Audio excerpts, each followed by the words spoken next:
तो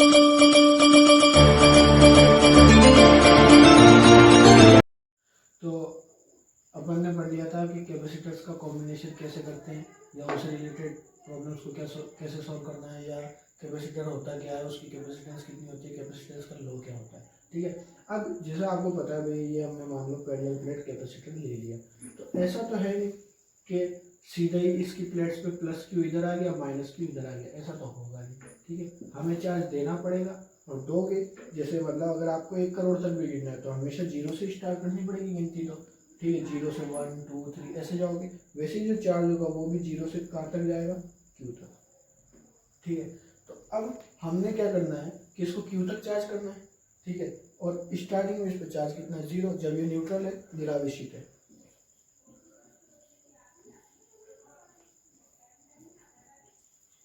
न्यूट्रल। ठीक है, और ये कंडीशन होगी इसकी चार्ज यानी कि आवेशित। ठीक है, तो अब ऐसा तो है नहीं कि आप जादू मंत्र पढ़ोगे और ये सीधा 0 से कहाँ पहुंच जाएगा, क्यू पे। ठीक है, जो अमाउंट दिया जाएगा चार्ज का, आवेश को थोड़ा थोड़ा करके दिया जाएगा। जैसे पहले 0 था, फिर हमने इसको स्मॉल क्यू के ले गए, फिर इसको 2Q तक ले गए, फिर धीरे धीरे बढ़ाते बढ़ाते Q तक ले गए। ठीक है, तो आप इसको चार्ज दोगे तो इसकी जो पोटेंशियल है, इसका जो विभव है वो धीरे धीरे बढ़ने लगेगा, क्योंकि आवेश बढ़ेगा तो विभव बढ़ेगा। अब जब भी विभव बढ़ता है, ठीक है, मतलब पहले 0 था विभव, ठीक है, फिर मान लो V हो गया, फिर V डैश हो गया, तो V डैश जो है वो V से ज़्यादा है, तो आपने विभव बढ़ाने का काम किया, यानी कि आपको मेहनत करनी पड़ेगी। तो कार्य कौन करेगा, आप। तो आपकी ऊर्जा तो क्या होगी, कम, लेकिन किस पे किया आपने, इस संधारित्र पे, इस कैपेसिटर पे, तो इसकी एनर्जी बढ़ जाएगी और वो एनर्जी इसमें स्टोर हो जाएगी। ठीक है, पोटेंशियल एनर्जी के रूप में,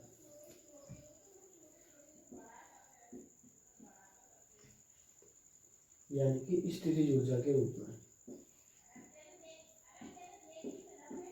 इसके अंदर ऊर्जा संचित हो जाएगी जितना भी आप इसको आवेशन में कार्य करोगे। तो हम क्या लिख सकते हैं कि संधारित्र के आवेशन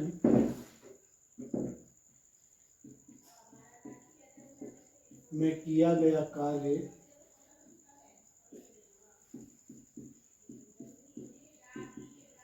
उसमें स्थितिज ऊर्जा के रूप में संचित हो जाता है।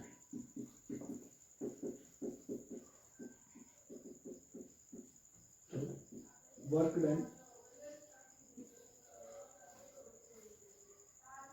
ऑन चार्जिंग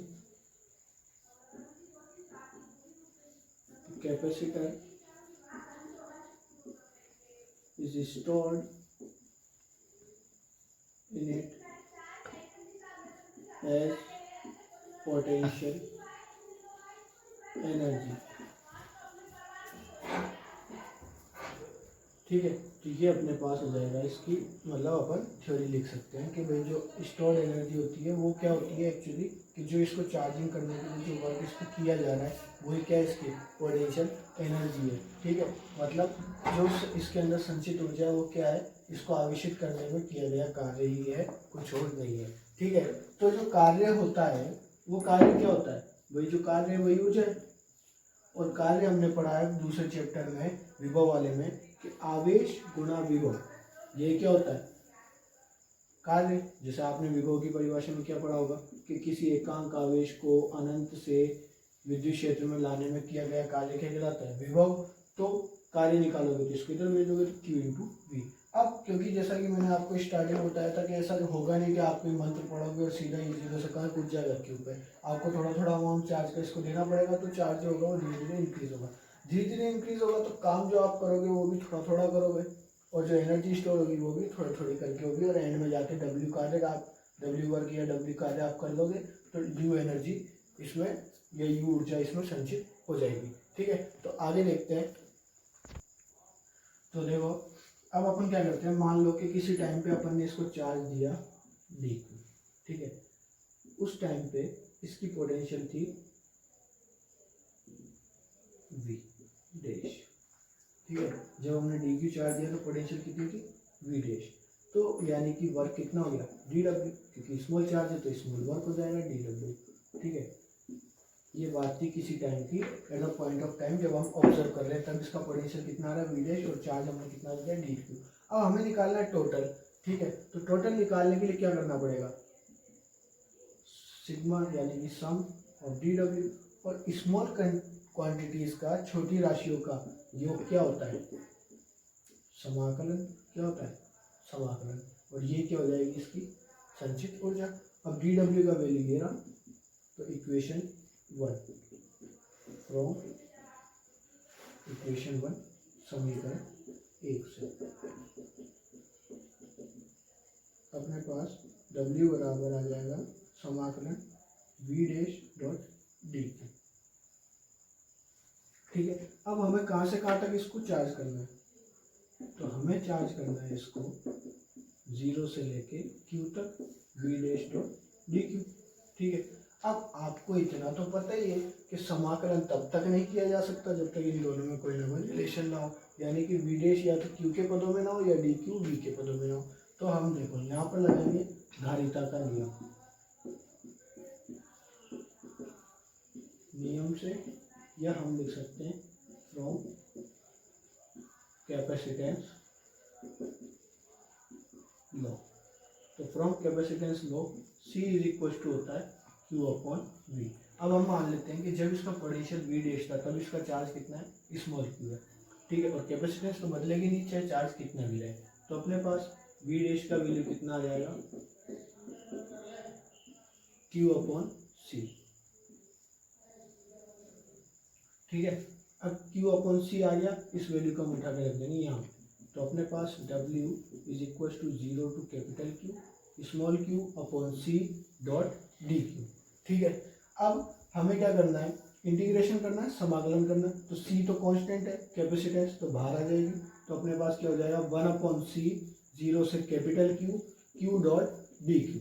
ठीक है, अब जैसा हमने किया था मैं एक बार आपको फिर बता देता हूँ समाकलन कैसे करते हैं। जैसे अगर x to the power n का हमें समाकलन करना है y डॉट डी एक्स, तो हम क्या करेंगे x to the power n dot D X, और ये हो जाएगा n+1 अपॉन n+1।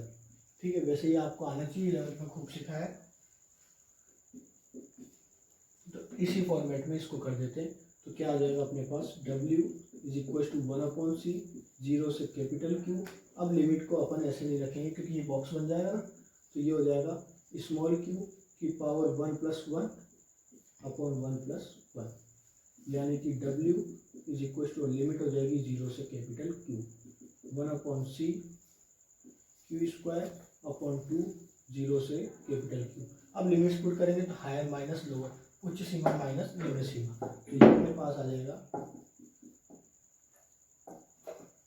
W बराबर 1/2C Q² माइनस 0, यानी कि अपने पास कितना आ गया, यहाँ पर लिख देता हूँ मैं आपको लास्ट फॉर्मूला, यहाँ पर नहीं, यहाँ पर लिखते हैं अपन formula W is equal to 1/2 Q² upon C, equation number 2, और ये क्या है, एनर्जी है। ठीक है, अब इसी फॉर्मूले से अपन अलग अलग फॉर्मूलाज बना के देखेंगे।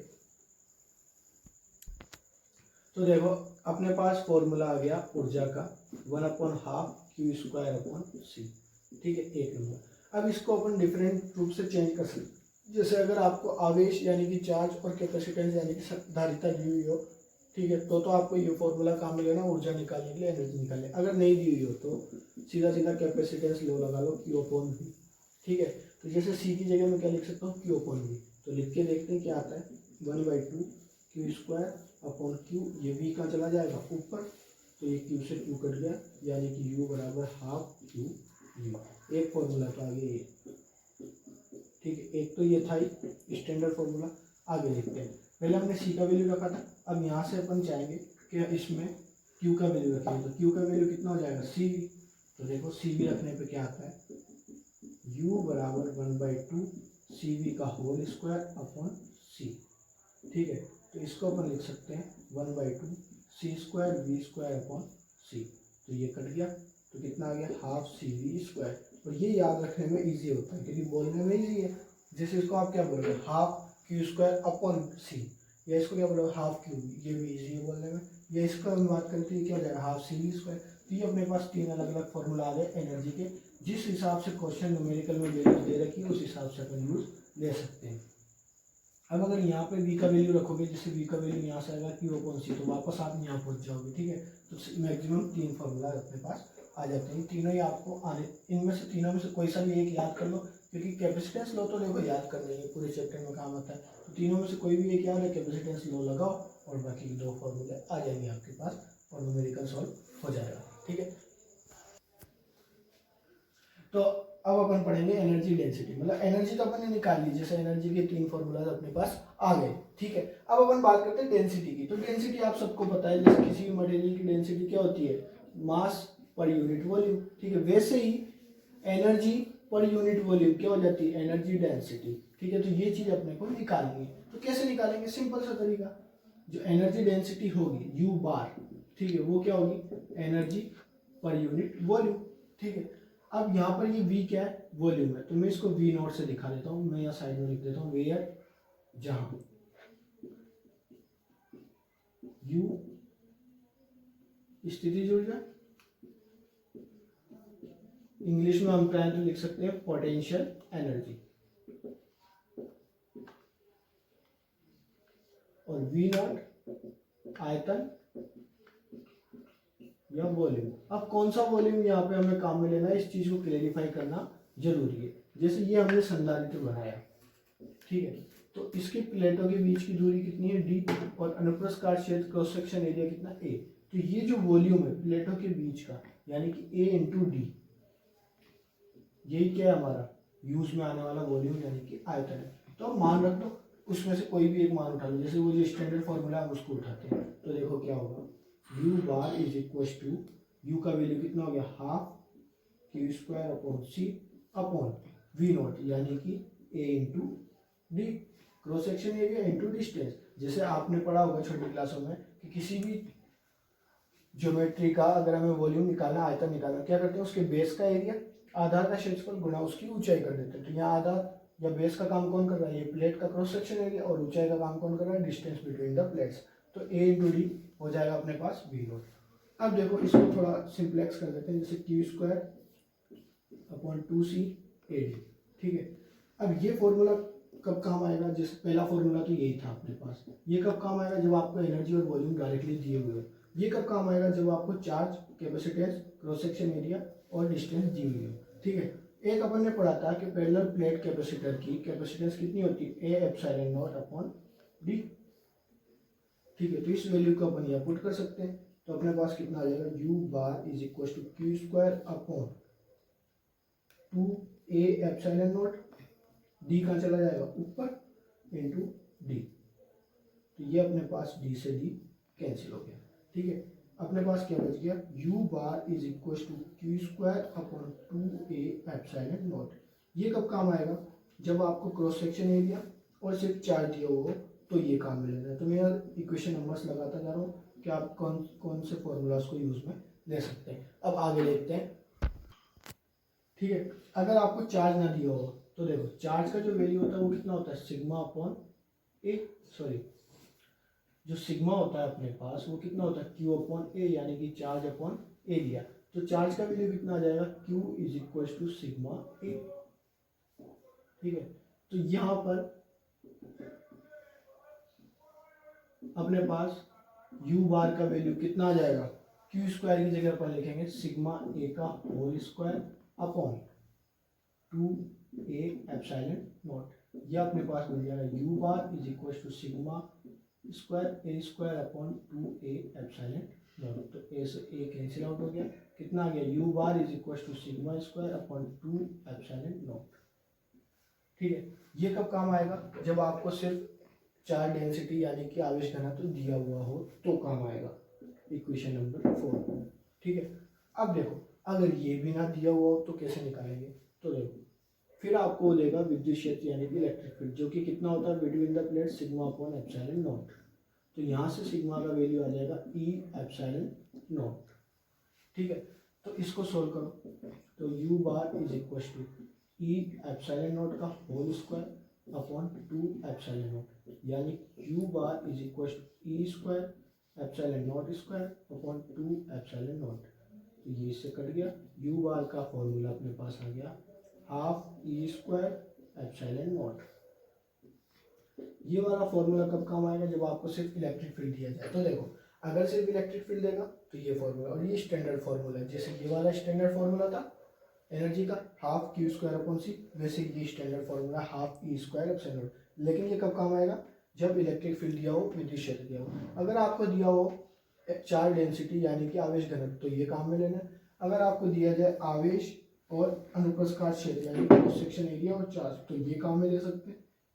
या आपको दिया जाए cross section area, distance between the plate, charge और कैपेसिटेंस, तो ये काम में ले सकते हैं। अगर आपको सिर्फ डायरेक्टली दे दी जाए क्या एनर्जी और वॉल्यूम, तो आप ये काम में ले सकते हो। तो यहाँ पर अपने पास 5 फॉर्मूलाज आए, जिनमें से 5वां जो है वो स्टैंडर्ड फॉर्मूला है, मानक सूत्र है, यानी कि स्टैंडर्ड फॉर्मूला। ठीक है, अब जितना भी आज तक अपन ने पढ़ा, इनसे रिलेटेड आप उदाहरण करें, एग्जाम्पल आप करें। ठीक है, कोई डाउट रहता है तो आप कमेंट्स में पूछ सकते हैं, आपको जरूर आंसर मिलेगा। ठीक है, अब अपने पास छोटा सा 2 टॉपिक और बचते हैं जो अपन अगले लेक्चर में करेंगे। तब तक के लिए घर पर रहें, सुरक्षित रहें, धन्यवाद।